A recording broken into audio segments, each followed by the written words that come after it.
All right, thank you very much. Thank you very much, everybody, for coming. I'm Jamie Bartlett from the think tank Demos. I won't go easy on David.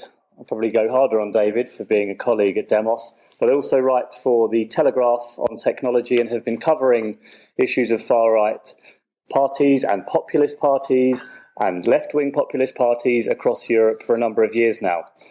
As you see from the list of participants, it's every bit as impressive as the list of speakers. And that's why I'm going to be very, very strict indeed on the time. Each of you has 10 minutes to say your piece. When you have 1 minute left, I'll give you a reminder, and then I'll cut you off after 10, because I want to make sure that everybody has the opportunity during the Q&A afterwards to contribute. Just a quick note, Chi, you have to leave at 5:15, so we'll try and make sure that the questions for you or directed towards you are taken first. And I think, Gesine, you at 5:30, so we'll follow that up too, but there will be plenty of opportunity to contribute. So it's 5:15. Frank, you are first. You have until 25 minutes past. You have the floor. Thank you. Good afternoon. Thank you, Ulrich, for having me here. I will try to put Pegida in a somewhat broader context regarding also the recent developments of the German party landscape.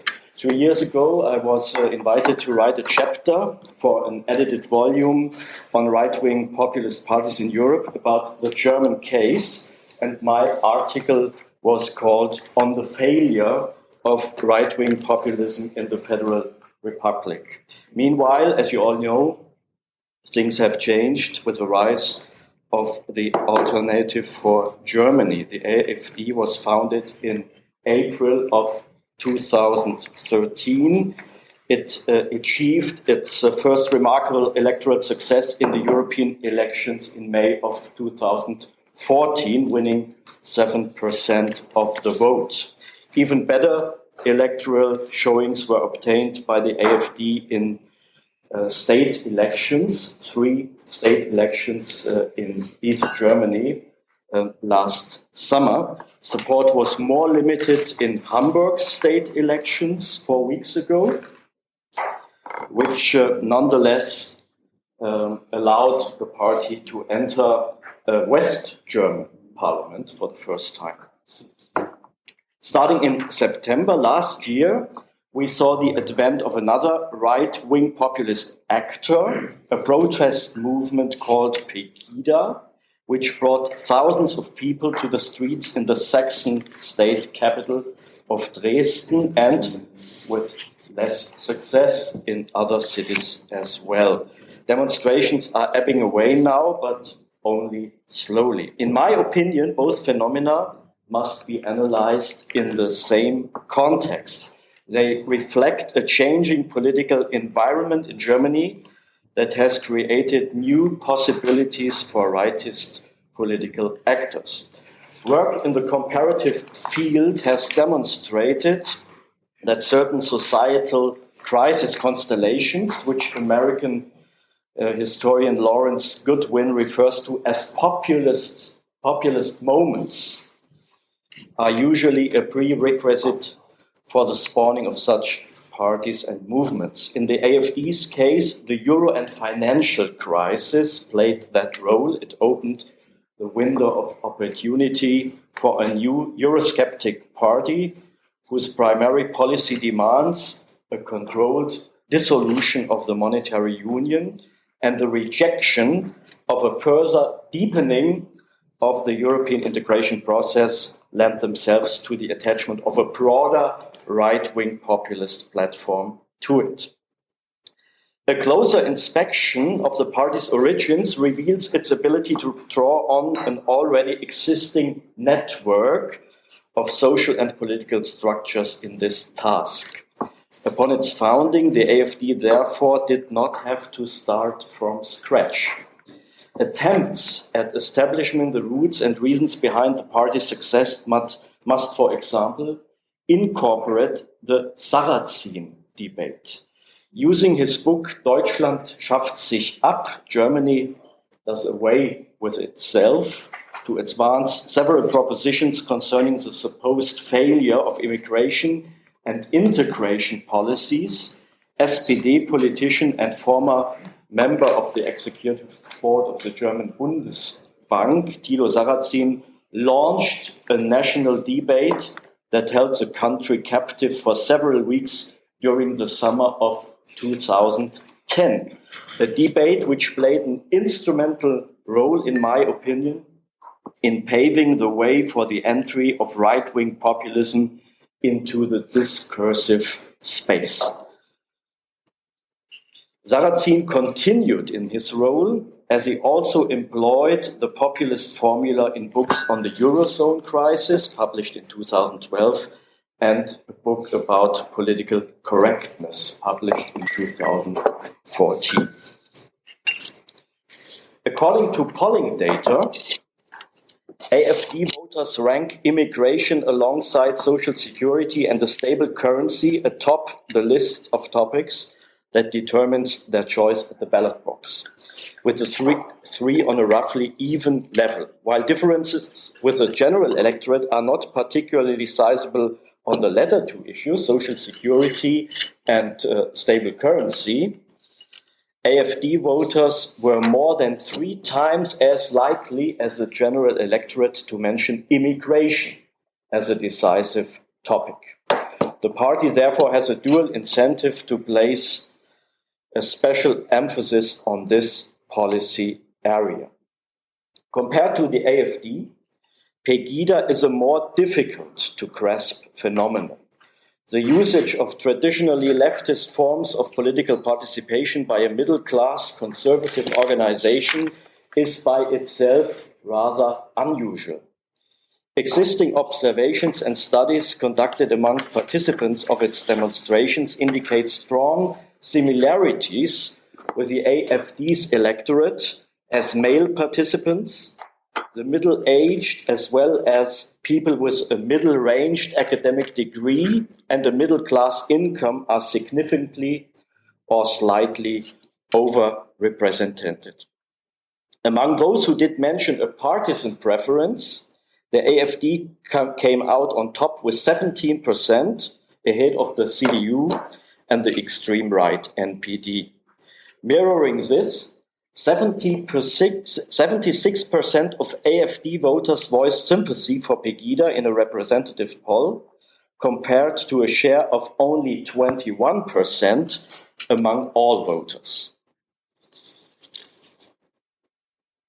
The motivations driving AfD voters and Pegida participants can possibly best be characterized through the dual term of insecurity and anxiety. Insecurity refers more to the social situation, meaning apprehensions about a deprivation in wealth, while anxiety aims to describe emotions of cultural alienation, the loss of a familiar social order and its moorings. That a fear of foreigners is not necessarily at its most pronounced in those areas home to most foreigners is not a new finding. If the AfD played a central role in the genesis of Pegida by paving a right-wing populist path, the party could at the same time now be the reason for the rapid implosion of the protest movement. Dissatisfaction and a general protest sentiment held by angry citizens, Wutbürger, as we call them in Germany, have found their way into the party system through the AfD, providing them for the first time with a continuously perceptible political effective voice. 10 minutes finished. That was 8 You minutes. missed the 1 minute. I was so excited to give you my 1 minute thing. All right, that's waiting for you then. No one else is allowed to take those extra 2 minutes up, by the way. Can I just get that statistic off you again about the number of general voters who expressed some sympathy with Pegida? I think it was 76% among AfD, 21 21% of the whole electorate. And if you consider non-voters, only 36%. So only more. 36% non-voters 36% of non-voters, 21 all 21% the electorate, vote. and 76 AFD voters. Very interesting indeed. Thank you very much. Hold your thoughts and your questions, because we have 10 minutes now from Gesine. Well, thank you very much for the invitation. I'm very glad to be here. This is always an admirable context in which one is invited to London. This is really capital of important country. So my issue is Pegida and its political context in Germany. As it was already said, the attention for the Pegida protest movement has diminished, so as the protest movement has diminished. And to start with, although I'm very, very critical towards the substance of the political culture in Germany, I am not really afraid about what happened with AfD and Pegida, because I start from the experience that since the Second World War, we have a more or less constant percentage of 20% in Germany who are inclined to anti-Semitism. That has not changed a lot. We have only about 35% who are clearly against, and in between we have a number of people who do not know exactly. So what happened here with Pegida and with AfD is a new kind of materialization of a potential of right-wing extremism, which we had all the time in Germany, and even AfD is in the percentage not really exceeding that. So this is not something which does really create, which frightens me, I have to say. I'm frightened by other stuff, I will tell you, but this one doesn't really frighten me. And also, we are used to experience that all these right-wing tendencies have difficulties to get institutionalized, because a very strong motive of them is resentment and hostility. And this is not, if you have resentment and hostility against the outer world, you have also resentment and hostility against the inner world of these organizations. This is always a reciprocity. And we can see that already with AfD, that they are constantly fighting, kicking each other out, and I do not really think that they will have a solid organization to influence politics. I'm not afraid of that. And Pegida also already has lost a number of supporters. And what was nevertheless interesting, and I don't think it would have happened about 25, 30 years ago, that we had so many manifestations, protests against Pegida. This mobilization of those who were against Pegida is something which I was really a little bit surprised about and happy about, because that means that the public, and there are cultural activists who know that that is dangerous and that we have to protest against it. There would have been 25 years ago, there would have been many people who wouldn't have liked it, but who would not have gone to the streets to really manifest and demonstrate. So in that sense, there is a progress. And I also think, by my former studies on prejudice, etc., mentalities, political culture, that in all our societies, not only in Germany, we have kind of a potential, we have sediments, and sometimes they are quite quiet because things are well, and if there is a crisis or something which is more sharp, then it comes up and gets more present into the conscience, and then it goes down. What is much more, I think, dangerous is that within the conservative parties, this potential of resentment and of hostility, in my view, has grown.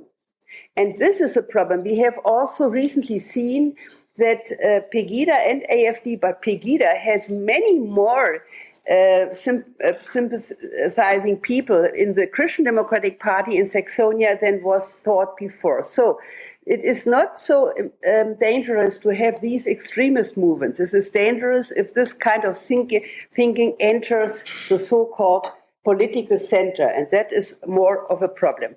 The psychological reasons for resentment have been explained a number of times, and we know from the election studies in the 30s of the 20th century that it is not the poor and those who really suffer, but it is those who have no perspective in the future, who are afraid that they will lose their status, etc., who are really dangerous, who were adherents of the National Socialists, etc. We are not the poor. The poor were organized with the communists, were organized with the Social Democrats, with trade unions, but we are not the adherents of the National Socialists. So one source of Pegida is this kind of normal potential of nationalism, extremism,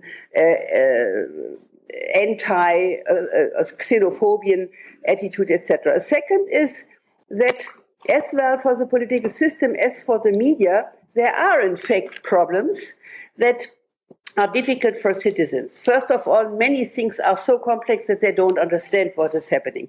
Second, our nation states are not anymore able to find solutions for the challenges which we have because they are nearly all transnational, be it climate, be it natural resources, be it security, be it whatever. Even social security, you can't organize that anymore by nation states. And on the other hand, to come together, we see it in Europe, and to have a common political position towards all these problems, which in the time of globalization are transnational, has not yet succeeded. And therefore, I think what is really very important is to find actors and mechanisms for solving these problems. We can see, I would call that better global governance. We can see, by the way, that the insufficiency of national state politics for the moment in Germany, and I say that as a German who has always been German, plays, in my view, a very unhappy and not really a prudent role in European politics and also in global politics, because the first time they are pursuing, and also Chancellor Merkel, in spite of her quite kind of modest behavior, she is pursuing a clearly limited national point of view, limited in terms of time, and limited also in terms of thinking what would be also important for other neighbors, etc. So these limits are a problem.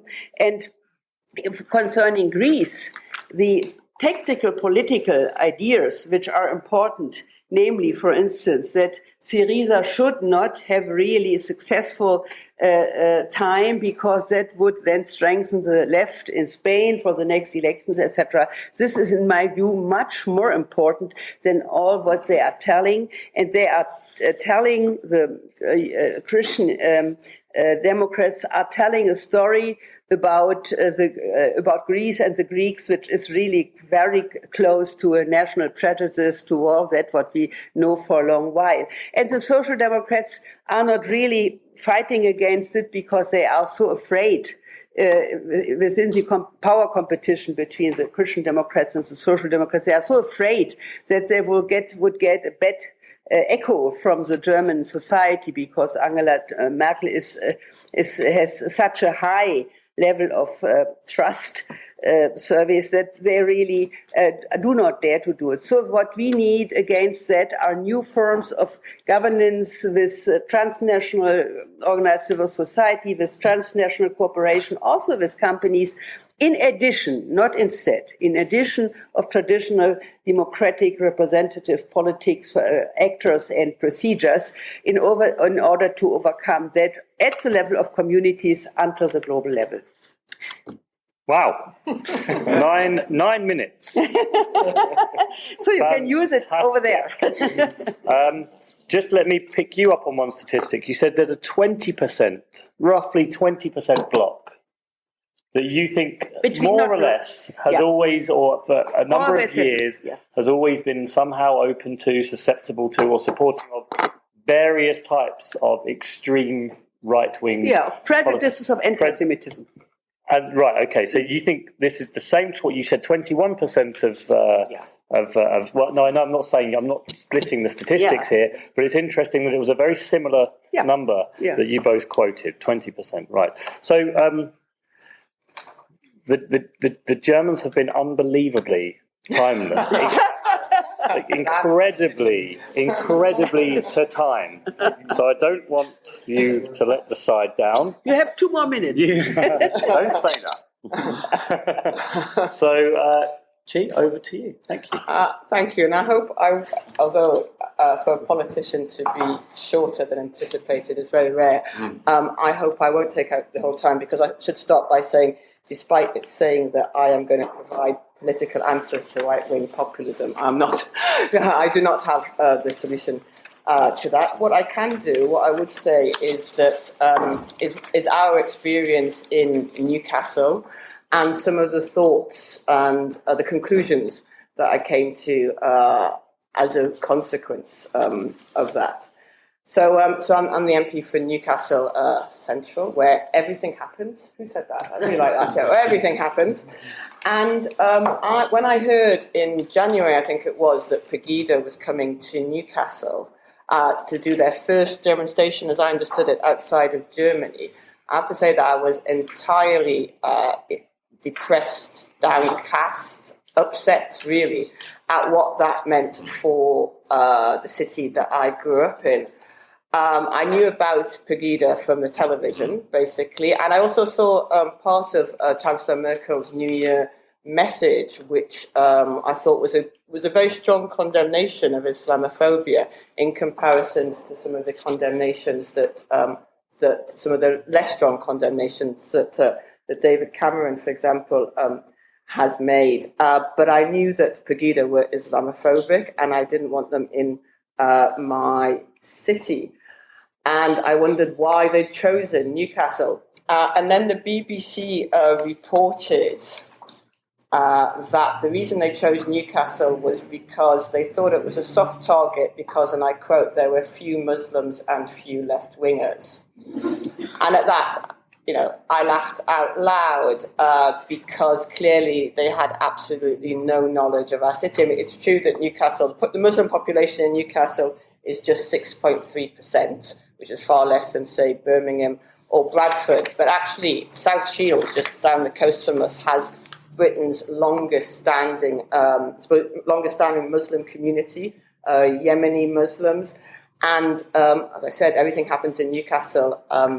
Muhammad Ali had his marriage vows solemnized in the mosque in South Shields. So the Muslim community is long-standing, it's well-respected, and it's very visible. And when it comes to left-wingers, well, 12 out of the 12 possible MPs on Tyneside are Labour. And for many still in Newcastle, the Labour Party forms part of family culture. As well as being a part of the history, the labour movement. We have the highest rate of trade unionism in the country, for example. And so, and that's not to suggest, I want to be careful not to suggest that there is no history of racism in Newcastle. I grew up in Newcastle, as I said, in the 70s, and I suffered from physical and psychological, if you like, abuse by the National Front, as it then was, who wanted to make clear that their view that the Geordie identity was not compatible with brown skin. But, and I remembered it very personally, that the sense of isolation that caused. But people from across Tyneside and the Northeast, indeed, came together to drive the National Front out from, and they were particularly entrenched around our football team, Newcastle United, and so that they show racism the red card is a movement that started just next to Newcastle as well. So the idea that we were going backwards to that, because there has also been very recently, a rise in Islamophobic and anti-Semitic incidents in Newcastle. So the idea that we were going backwards, I found quite horrific, and also that Pegida coming at this moment would exacerbate that and make it worse, where there were community tensions. I didn't think it was appropriate to call for it to be banned, which is probably just as well as I don't think it would have been had I done so. But the question was, what sort of response should we have? And that's where an organisation called Newcastle Unites, which is a grassroots, left-leaning, but not of any one party, collection of different organisations, different groups, family-orientated, which tries to use community and music and festivals to combat hate. And they took the leading role in deciding what our response should be. And there was many difficulties and complaints. There are different agendas. Some thought that even opposing Pegida would give them too much attention. Others thought that the Labour Party shouldn't be involved. As with all when you ever have grassroots organisations, there were lots of debates about what we should be doing. But in the end, these were withdrawn. Also, we had George Galloway decided to attend, and that caused a lot of division amongst many people, amongst many of those involved. But in the end, what we had was a huge turnout. People, we had it opened with prayers from Jewish, Muslim, and Christian leaders, and we had speakers. We had Speaker Arnie Letts from Dresden, the SDP MEP from Dresden came over. We also had MEPs, trade union leaders, faith leaders. We had song, we had dance. Sounds like a song. We also had our Newcastle United Supporters Trust spoke, and they were very powerful because they were outraged at the idea that any Muslim supporter of Newcastle United would be targeted, or we have a number of Muslim players that they wouldn't be appreciated. And overall, whereas the Pegida rally was about 200 people, most of them clearly from the EDL or the All National Front. 5 of them were arrested. None of the anti-Pegida rally were arrested. And many people actually said to me that it made them proud to be a Geordie. I should say that people from Teesside and all over the region came, but many said it made them proud to be a Geordie. And the Newcastle footballing chant, Newcastle United will never be defeated, was taken up by the crowd and given a new significance as a statement of multiple identities coming together, as well as the fact that we hope Newcastle United will win a football match one of these days. And sort of in the afternoon, after the event, Pat Cisse, who is one of our Muslim strikers, scored the winning goal. And one of the somebody tweeted, "These Muslims coming over here, scoring goals, improving our football," and which was retweeted by many fans as well. So I suppose if I was to draw conclusions, I would say that it was a great platform to show Newcastle as a city that has different communities. It's not about ignoring difference. Different communities who feel stronger together than separately. That collectivism, as is part of the history of Newcastle, can be a populist agenda, just as hatred and division can be. And that people do care about their neighbour and need to be given the appropriate ways to voice that. There was an interesting debate on Twitter and social media about, there were a number of UKIP supporters who said they weren't racist, who went to but clearly an organisation who targets one religion is racist or Islamophobic. And I think that the conclusion is that we need engagement, we need strong support for particularly working class representation, which we don't have in this country. But we need absolutely no compromise when it comes to Islamophobia or any kind of prejudice or bigotry. Thank you very much. 9 minutes. Yeah, super. Well done. Can I just one word answer from you then? In the end, are you glad that they came to Newcastle? Yes. It's a positive vote for the right to protest. David Goodhart from Demos, you have 10 minutes. We'll see, shortly. 10 minutes. Like G, I am not going to answer the question on the exam paper. I want to, in some respects, pick up populism, or at least make a distinction, which I don't think we've really done so far, between populism and old-fashioned extreme rightism. Pegida seems to very much more belong to the latter. Well, actually, it's sort of sui generis.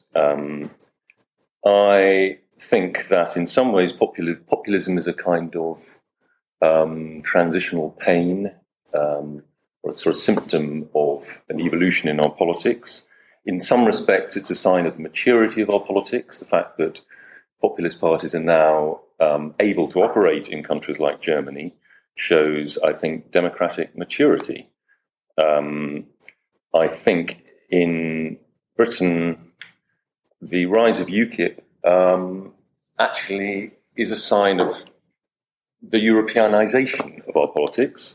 I mean, 2 or 3 years ago, most people would have said, well, Britain, well, not 2 or 3 years ago, 5 or 6 years ago, people would have said, Britain is slightly unusual in Europe, it doesn't really do coalition government, and because of first past the post, we don't have a populist movement. Now both of those things have been disproved. We've had a reasonably successful coalition government for the last 5 years. And we've also seen the emergence of a moderately powerful populist movement in UKIP. It's not likely to win many seats in Parliament, perhaps 3 or 4. I suspect its share of the popular vote will be a bit below 10%. But it has had, I think, a salutary effect on our politics, actually, for the reasons that I will explain. I think the emergence of... I regard populism as a kind of... as a symptom of a kind of divergence within liberalism. I think most populists are also liberals. I think most UKIP supporters are liberal in the sense that they are Democrats, they believe in democracy, they believe in rights, they believe in minority rights, they believe in race equality, they're distrustful of power, they are modern people, they're not some kind of weirdo troglodytes. But I do think they represent a different sort of social psychology in a way. They have a different set of priorities to what one might call the dominant liberalism in our society, which, for the sake of a better term, I will call metropolitan liberalism. And actually someone who's written very interestingly about this is the social psychologist Jonathan Haidt, the American, wrote quite a well-known book called The Righteous Mind, and he talked about how there are sort of 5 main human stroke political values, and liberals very acutely understand 2 of them, suffering and justice. Conservatives, or in my language, popular liberals, understand those sentiments too, but they also understand other things that liberals struggle to understand: in-group loyalty, authority, and the sacred. So just to pursue this distinction between metropolitan and popular liberalism, I do think, and it's a cliche really, that as left and right still matters in many respects, but it's receded somewhat in the politics of most of our countries, and I think new divisions, partly cultural divisions, have emerged, and a gap has opened up between what one might call the secular, liberal, graduate, baby boomer worldview that tends to dominate our political parties and governmental institutions, and the mass of ordinary citizens. And UKIP has emerged into that gap in Britain. It reflects the more rooted and traditional values of the majority, and clings much more tightly to notions of fellow citizen favouritism, national citizen preference, national sovereignty, and hence UKIP's deep suspicion of the European Union and of mass immigration. And this gap that's emerged in our politics is a particular problem for the left. I think it's a problem, or it's an issue for all political parties. It's a particular problem for the left, because I think it sort of finally marks the death knell. It's been dying for a long time, but it marks the death knell between the old social democratic coalition, between the liberal middle class and blue-collar Britain, and what one might call the Hampstead-Humberside alliance, for a nice bit of alliteration, essentially doesn't exist any longer.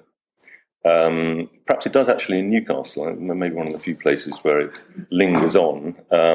That's because you don't really have much of a middle class in Newcastle. Well, not a very big one. Not a very big one.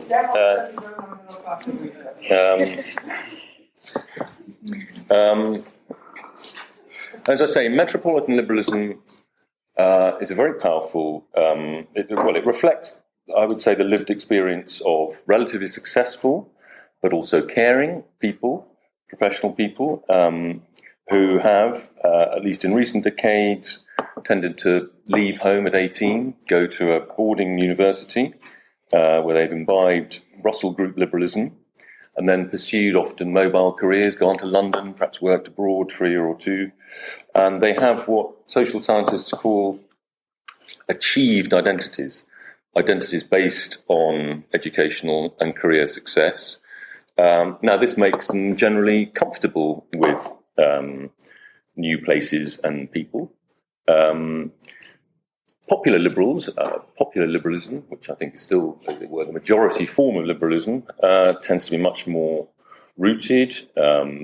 Popular liberals have ascribed identities based on group belonging and particular places, which is why they tend to be more disturbed by rapid change. And I've done a sort of schematic. If I have, how much? You've got, have I got? 3 minutes. Just under 3 minutes. Okay. I've got a sort of schematic list of what I think metropolitan liberalism is and what popular liberalism is. Now, and many people would probably find they're a combination of the two, but I think it's sort of useful to think about this to try and separate them out. Metropolitan liberalism thinks that change is generally good, although globalization has disadvantages and can create losers. This can be mitigated by wise policy, and there are more winners than losers. Metropolitan liberalism places a high value on individual autonomy. Self-realization is the goal of politics. Freedom is the removal of constraint. It believes in maximizing individual aspiration and social and geographical mobility as some of the main priorities of politics.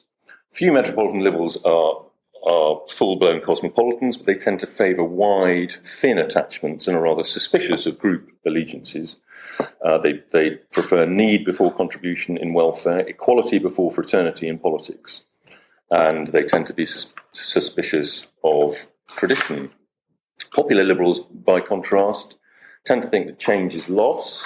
It's not always the case, and much of the modern world is better than the old one. But suspicion of change is perfectly rational for those who benefit from it least. Popular liberalism places a very high value on security and stability in living arrangements and reciprocity in human relations.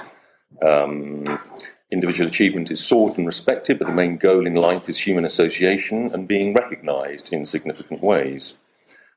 Popular liberals are moral particularists. They value those close to them more than those who are distant. They believe in contribution before need in welfare, fraternity before equality in politics, and they often think that tradition represents the wisdom of past generations. Now, at last. Use it. Now, metropolitan liberalism dominates popular liberalism in most of modern politics, in most of our countries, I think. Indeed, you might say it's captured much of the policy agenda. Where its interests are engaged, things happen. I mean, we have spent in this country vast amounts of parliamentary time in the last 10, 15 years on university reform, because everybody, all the metropolitan liberals, most of who dominate in Parliament, dominate all political parties, they all went to good universities and all their children go to good universities. This affects their immediate interests. and technical and vocational education remains a complete and utter mess in this country, partly because the interests of the metropolitan elite are not sufficiently engaged in it. Final point, David. Final point. Okay. Well, as I say, when the metropolitan liberals' interests are engaged, things happen. When their interests are not engaged, they don't. Like lack of proper immigration controls, lack of house building, failure to create a more contributory welfare state, failure to create a social care system that works well, and failure to create a more family-friendly tax benefit regime, at least in this country.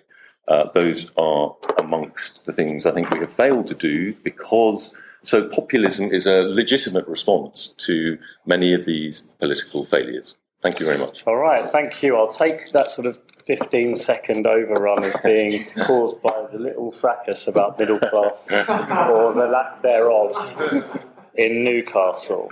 I won't follow up with a question because I'd like to get straight to you, Claudia. Last but not least, you're from Policy Network, and the floor is yours.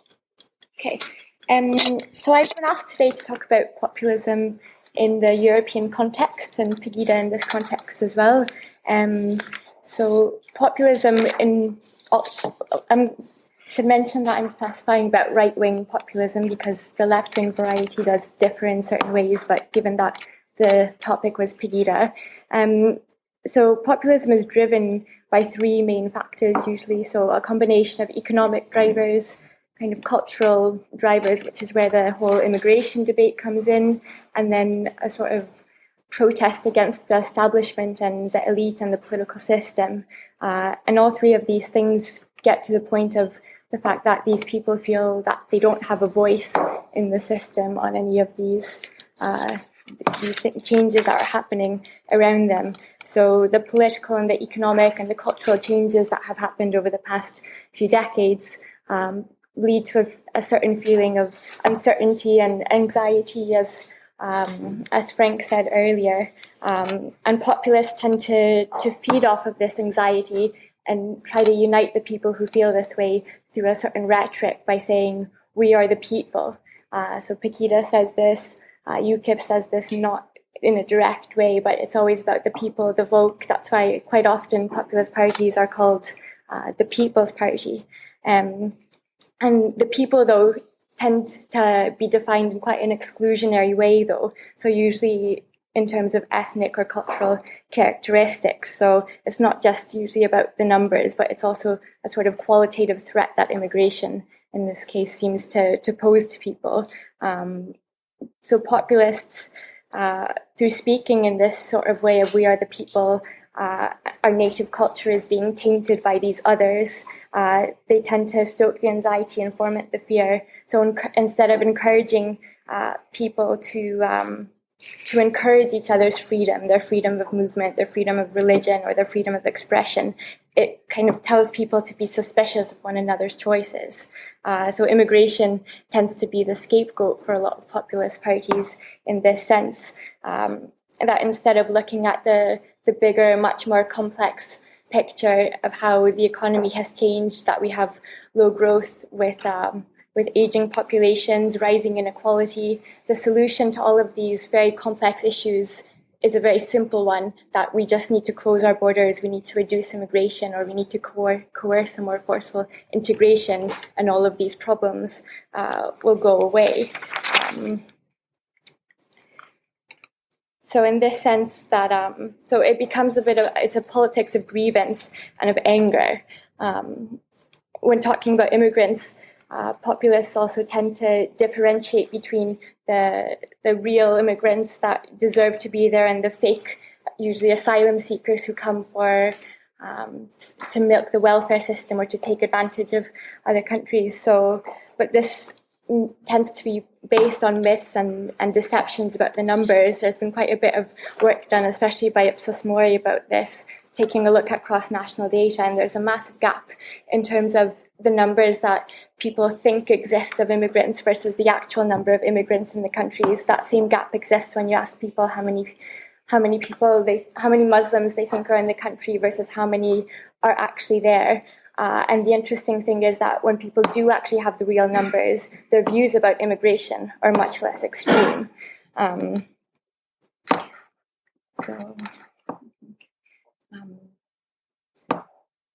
But because the narrative that populists put forward are based on these myths and deceptions, it's why people, and quite often people who live in areas where there isn't very much immigration, tend to feel as though their native culture is being tainted, or that there's too much diversity in the country that's reducing social cohesion. So this isn't actually based on lived experiences, but quite often is propagated by populists and furthermore in the media. And this is also why we've seen the success of populist parties in certain countries, like in France and Denmark and Sweden, where when we've had the sort of centrist, usually centre-right party, take a harsher stance on immigration in response to populist parties, the populist parties have actually done better because of it. It reinforces these myths and these perceptions that there is a massive crisis and that our society is being tainted, that when people have a view that 30% of their country is Muslim, when in fact it's 5%, and well, in Pegida's case, in the region where they've started, it's less than 1%. There's a massive disparity between the reality and people's perceptions. And I think that's why Merkel did a really good job in standing up quite strongly to Pegida in her New Year's resolution and said that Islam is a part of Germany. I think that this sort of rhetoric and what she was saying is really the right response on this. Because on the one hand, it's true that we won't win the battle against populists just by forcing facts and stats down people's throats. But at the same time, there needs to be a more factually balanced narrative around immigration by our leaders, especially since we do live in a context in a globalized society where we need immigrants, not just to fill gaps in the labour market, but also to sustain the economy, to pay for our ageing societies, to sustain public services, to pay for pensions and healthcare. We also need this narrative to highlight the fact that we shouldn't be judging people by their nationality or by their religion or language or gender or sexual orientation, but as individuals contributing to the shared society of which they take part of. So although this narrative, changing the narrative around immigration and about our society just starts to tackle the symptoms of populism, I think it's a good place to start and where we should be going. And I like the last line of Chi's piece that she wrote about her experience in Newcastle, that it's a good platform for sharing the values that we want to live by. And I think that having this value-based narrative is really important. And then finally, I just want to say that though tackling the symptoms by changing the narrative around these debates is important, the bigger underlying questions of what's driving populism in the first place are really the issues that need to be tackled. So I think in this one sense, I do agree that populism can be a force for good if it forces the political establishment to kind of reevaluate the status quo and the way things are running, and to reconsider the balance of power between the elected elites and citizens who, to a certain extent, don't feel like their voices are being heard. I mean, party membership has been declining, party identification has been declining, there's been low voter turnout across the board. People aren't engaging to the same extent in traditional politics, and I think that the rise of populists might at least lead to a certain recognition that maybe there also needs to be an addition to democracy of doing things differently to include these other voices that feel like they're not being heard. So part of the research that I'm doing around this at Policy Network now has to do with looking at different democratic innovations, not just in Europe, but in Canada and Australia, in the United States. And I'm just, because of time, I'm going to mention one example that in the Netherlands, the government has recently agreed to fund 10 G1000s, as they've called them. So what this is a group of 1,000 randomly selected citizens in a town to come together and to discuss the issues that matter to them, together with the elected council people who then take those decisions seriously. So there's no kind of set agenda for this ahead of time. People are asked to come into these meetings and they're asked 3 questions. What's important for you to happen in your community for the next 4 years? What do you think has to happen to make that happen? And what are you going to do to help make it happen? So I think consider looking at these sort of other democratic innovations as a way of thinking about the underlying drivers of populism in terms of the distrust in politics to actually achieve prosperity, to actually represent the people, to have other voices heard. Obviously isn't a one-all solution, but I think it's something to that could help in the long term if these sort of conventions could be institutionalized, because not only are they more representative, but they bring together what the people call the others, to show them that actually there aren't that many differences between you as you do imagine. And from the examples that I've looked at in all the countries that I mentioned, that tends to be the case. So more research needs to be done around that, but I want to end on that kind of maybe optimistic note. Thank you. Claudia, thank you very much. You had 18 seconds to go in case you're interested, so I'll just rip this thing up because I didn't need to use it at all.